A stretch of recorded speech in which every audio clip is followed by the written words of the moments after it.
بسم الله الرحمن الرحیم. سلامونه او نیکی هیلې ګرانو محصلینو، په دې هیله چې روغ جوړ او خوشحاله اوسئ.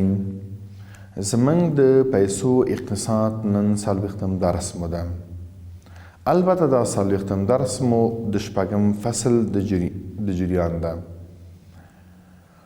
له دې مخکې مو د شپږم فصل په سیاست باندې وغږېدو، یعنې د پیسو سیاست څه مفهوم لري، د هغه په مفهوم باندې مو ځان پوه کړل. اوس هم زموږ د همغې ادامه ده. دوهم درس مو د شپږم فصل کې، په کل کې څلوېښتم درس مو د پیسو د سیاست ډولونه دي.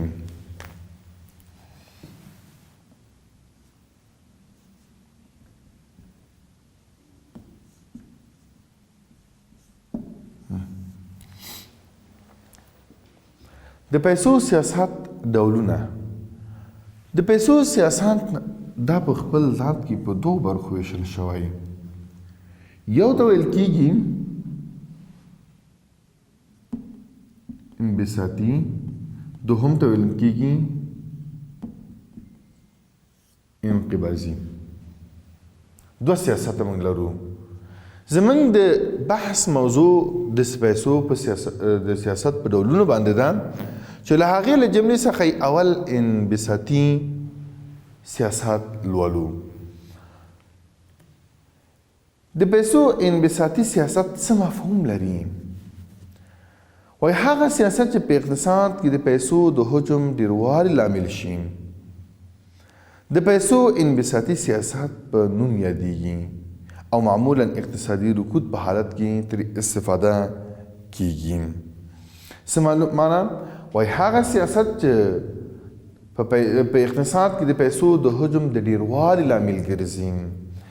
یعنې کله چې زموږ په اقتصاد کې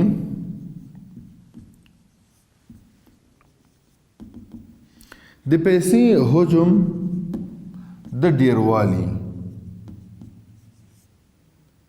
لامل ګرځي. څه معنا؟ په دغه حالاتو کې دلته پیسې کمې دي. د انبساطي پالیسۍ هغه وخت عملي کېږي کله چې زموږ اقتصادي حالت د رکود سره مخامخ وي. اقتصادي حالت مو د رکود سره مخامخ وي. نو په دې حالاتو کې موږ د انبساطي پالیسۍ نه استفاده کوو تر څو وکولی شو چې دغه رکود حالت له منځه او د یو رونق حالت رامنځته کړو. د هغې په طرف باندې د رونق د حالت په طرف باندې موږ خپل فعالیتونه مخکې ویسو. نو ځکه چې د مثال په توګه مرکزي بانک د دولت یا خلکو څخه د پور پاڼو د پرېړ له لارې د پولي پایې او پیسو د حجم د ډیروالي سبب کیږي. څه مفهوم لري دا؟ وایي کله چې مرکزي بانک وغواړي چې په هیواد کې د پیسو حجم زیات شي، او دا هغه حالت ده چې انبساطي پالیسۍ ورته عملي کیږي. د انبساطي پالیسۍ د عملي کولو لپاره باید زموږ د هیواد شرایط د رکود سره مخامخ وي. اوس وایي چې مرکزي بانک دلته څه کار کوي؟ د انبساطي پالیسۍ په حالاتو کې مرکزي بانک د وظیفه څه ده؟ کوم رول ادا کوي مرکزي بانک دلته؟ وایي د مرکزي بانک له خوا نه دلته څه کېږي؟ وایي زموږ دغه د رکود حالت له منځه وړی شو. او په کومې طریقه سره؟ مثلا دوی څه کوي؟ اوراق بهادار یا دا چې قیمتي پاڼې له خلکو نه اخلي او په مقابل کې ورته دوی پیسې ورکوي. هلته لیکل شوي دي چې مرکزي بانک له دولت یا خلکو څخه د پور پاڼو د پرې له لارې د پولي پایې او د پیسو د حجم د ډېرېدو سبب کیږي. یعنې په دې معنا سره چې کله موږ مرکزي بانک وغواړي چې د پیسو حجم زیات شي، ولی په هغه حالاتو کې چې په هیواد کې داخل د هیواد کې رکود موجود وي.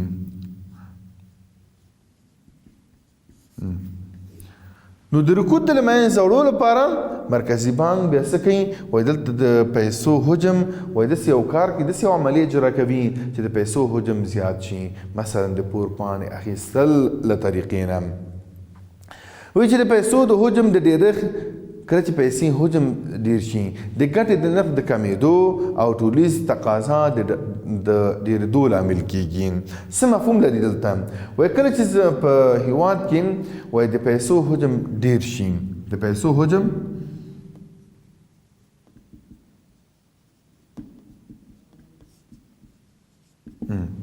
اوس کله چې د پیسو حجم زیات شي نو په دغه حالاتو کې وایي د ګټې نرخ څه رقم وي؟ مخ په کمیدو وي.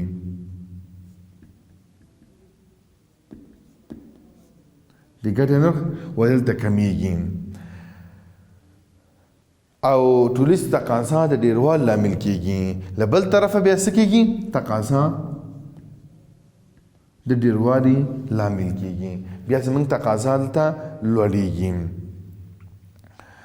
په لنډه توګه دغه سیاست ډیره په هغه حالت کې ګټور او تطبیق وړ ده چې اقتصاد حالت موږ د رکود سره مخامخ وي. نو دا کله زموږ تطبیق وړ نه، کله زموږ د استفادې وړ ده، وایي هغه حالاتو کې کله چې زموږ د هیواد اقتصاد د رکود سره مخامخ وي. نو محصلینو زموږ د پیسو په سیاست ډولونو کې اول مو انبساطي سیاست ولوسل. کله چې زه انبساطي سیاست لولم دغلته موږ وایي چې وایي دا د کوم حالاتو کې د رکود له منځه وړلو په خاطر باندې وایي دا د دې نه استفاده کوو. په اصل کې که تاسو فکر کړئ موږ یو داسې یو بزنس هغه منحني لرو، خپل د فعالیتونو منحني لرو، دغه حالت زموږ د رکود حالت سره وي او دا زموږ رونق حالت وي. اوس په دغه حالاتو کې چې موږ هغه د رکود حالت پیژنو او دې حالاتو نه د وتو په خاطر باندې موږ څه کوو؟ وایي د دغې حالاتو له منځه وړلو لپاره د انبساطي پالیسۍ نه موږ کار اخلو. دا پالیسۍ د رکود په حالت کې د تطبیق وړ نه، دا خو خبره واضح شوه چې په دې حالت کې د اجناس او خدماتو عرضه او تقاضا د عرضې تقاضا څخه زیات وي. د رکود په حالاتو کې د اجناس او خدماتو دلته د عرضه او تقاضا وایي دلته یو توپیر پیدا کوي. مثلا په د رکود په حالاتو کې دلته څه وي؟ عرضه زیات وي، عرضه، او د رکود په حالاتو کې دلته تقاضا کم وي. نو وایي چې دلته په دغه حالاتو کې چې رکود هغه کې چې ده زموږ هلته عرضه زیات وي، یعنی کوانټیټي زموږ زیات وي نسبت چشته تقاضا یا ډیماند ته. ډیماند مو کم ده دلته او تقاضا زموږ لوړ وي. د رکود د له منځه وړلو لپاره مرکزي بانک خپله بیا د دغې انبساطي پالیسۍ نه کار اخلي. د سیاست د عملي کولو لپاره موږ همیش ضرورت څه ته لرو؟ موږ د یو سیاست چې عملي کیږي موږ ورته وسایلو ته ضرورت لرو. اوس که چیرې دا وسایل نه وي آیا دا سیاست عملي کیږي؟ هېڅکله نه. هغه وخت د عملي کېدو وړ وي چې موږ په لاس وسایل ولرو. او وسایل د موږ څه دي په دې ځای کې؟ د پیسو په سیاست کې کوم وسایل وجود لري؟ وایي د پور اسناد خرڅول، د پور اسناد اخیستل. وسایل په دې ځای کې د پور اسناد څه وکړو موږ دلته؟ اخیستل، یعنی اخلو، له خلکو نه اخلو تر څو موږ پیسې جریان ته داخل کړو. بل د قانوني ذخایرو کمول، د قانوني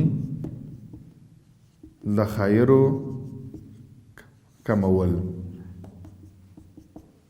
او دریم درته ویل کېږي چې د اسعارو بازار عملیات ده، د اسعارو بازار عملیات. د دې لارې موږ کولی شو چې دغه انبساطي پالیسۍ تطبیق کړو او رکود له منځه یوسو. یا ورته وایي چې د بهرې نرخ ده،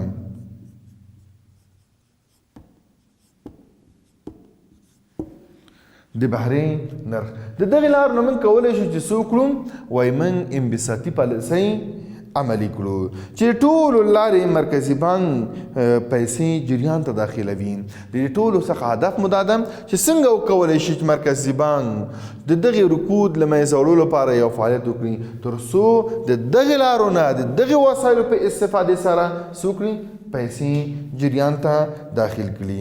خو څومره چې کله پیسې جریان ته داخل شي نو تر اقتصادي فعالیتونه څومره چې پیسې جریان ته داخلېږي په همغه اندازه اقتصادي فعالیتونه ورو په حرکت راځي او دا حرکت بالاخره داسې یو حالت ورو پرمختګ کوو او د یو ښه مدیریت له مخې نه موږ کولی شو چې بیا یې رونق حالت ته ورسوو.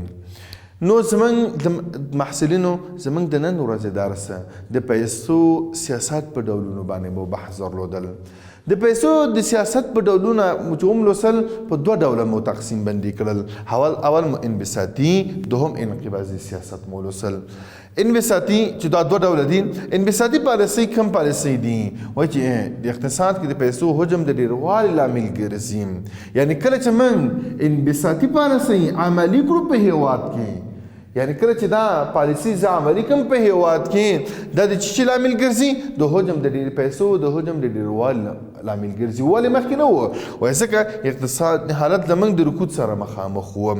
اوس وایي چې د مرکزي بانک دا چې د پیسو حجم هلته زیات شي تر څو دا د هغې وظیفه ده، پیسو حجم زیات شي تر څو دا رکود کوم موجودیت د رکود ده دا له منځه لاړ شي. اوس کله چې د پیسو حجم زیات شي دلته زموږ د ګټې نرخ څه ده؟ و دا د ګټې نرخ زمونږ په دغې حالاتو کې بیا کنټرول کیږي، کمیږي او تقاضا ورته زیاتیږي. نو د دغې په خاطر باندې موږ څه کوو؟ وایي د انبساطي پالیسۍ نه من کار اخلو. اوس دغه د انبساطي پالیسۍ نه چې زه کله کار اخلم نو دا وایي چې د رکود له منځه وړلو لپاره تر څو په هېواد کې رونق رامنځته شي. وایي دلته اجناس او خدمات وجود لري او د اجناسو خدماتو عرضه زیات وي دلته په دغې حالاتو کې البته او تقاضا یې کم وي. نو د دغې لپاره چې دغه له منځه لاړ شي د انبساطي پالیسۍ نه کار اخلو. د دغې په خاطر باندې چې موږ سیاست عملي کړو او د سیاست تطبیقول بدون له وسایلو نه ناممکنه ده. نو کوم وسایل نه موږ بیا مرکزي بانک د کوم وسایلو نه کار اخلي؟ وایي د پور د اسناد اخیستل ده، د قانوني ذخایرو کمول دي او د اسعارو بازار عملیات ده او د بهرنۍ یا د هغه د بهري نرخ ده. البته دا د بهري نرخ ده. د بهري نرخ پر اساس باندې موږ کولی شو چې دغه پالیسي یا دغه سیاست موږ عملي کړو. نو محصلینو دا زموږ د نن ورځې درس. تر بلې ورځې پورې چې تاسو درانه خدمت ته حاضرېږم په لوی الله مو سپارم. تل اباد او خوشحاله اوسئ. له توجه څخه مو مننه.